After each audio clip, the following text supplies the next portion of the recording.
Jeg er sådan selfie-stange. Jeg filmer. Okay. Kontrolnervesystemet tager sig af informationsbearbejdning, hjernen og rygmarven. Perifer nervesystem går fra hjernen og rygmarven ud til kroppen. Bevidst og ubevidst nervesystem, bevidst central og perifer, ubevidst indre organer. Storhjernen er delt i 2 dele, som er forbundet af en hjernebjælke, der sidder heroppe, og den skaber en kommunikation mellem de 2 hjernehalvdele. Yderst på hjernebjælken, der ligger her, der er yderst på storhjernen, der ligger hjernebjælken, som er en grå substans, og det er nerveceller, der bearbejder informationen fra hjernen. Og så har vi lillehjernen, der styrer koordination, balance og holdninger. Så er den delt op i lapper, og heroppe foran, der har vi pandelapperne, og så har vi iselapperne, og så nakkelapperne og tindingelapperne herude.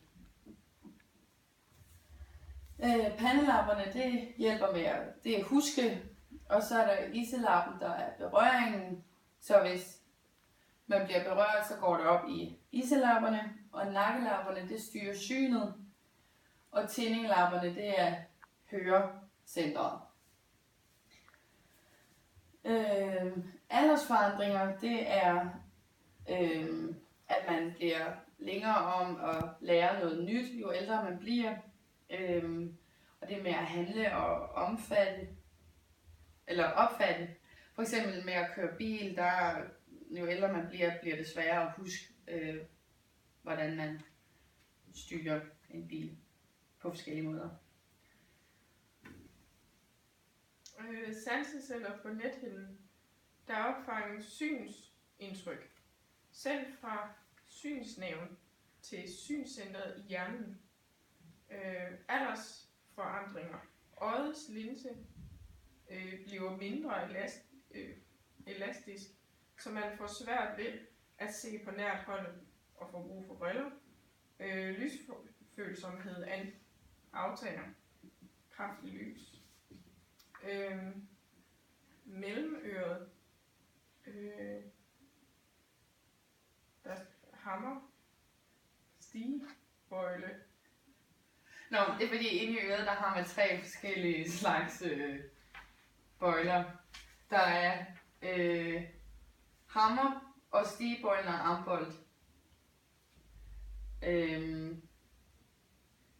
Skal vi tage den med? Der opfanger lyden. Og så sendes det til hjernen via nervebanerne, som er tindingelapperne. Og der ved aldersforandringer, der er der også nedsat hørelse, og først hører man høje toner, og så bliver det dybere, og ja. Ligevægtssansen er i det indre øre, altså balance. Ja. Op og ned og stå bevægelse og aldersforandringer af svimmelhed.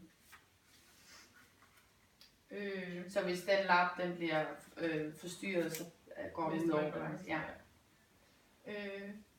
Smagsløg og tunge, sødt, surt, salt, bittert. Umami. Smager også med næsen, alderstegn, antallet af smagsløg og spyt falder, dårlig evne til at smage salt, sødt og sætter maden mere og spiser mere sødt. Det er hvis salter maden mere. Ja, ligesom de ældre, der har en tendens til at putte mere salt og peber på, fordi de ikke har de samme smagsløg, som de havde, da de var yngre. Ja. Lugter øverst i næsen sidder lugtesansen. Duftestoffer i maden bliver opfanget af sanseceller i næsen. Forkølet smager maden ikke af noget. For forkølede mennesker smager maden ikke af noget. Alderstegn mister nerveender i næsen og reducerer mindre slim. Slim holder på lugten, nedsætter mindre mindsker. Ja, mindsker, at man kan smage maden. Mm. Ja. Ja, må du godt slukke.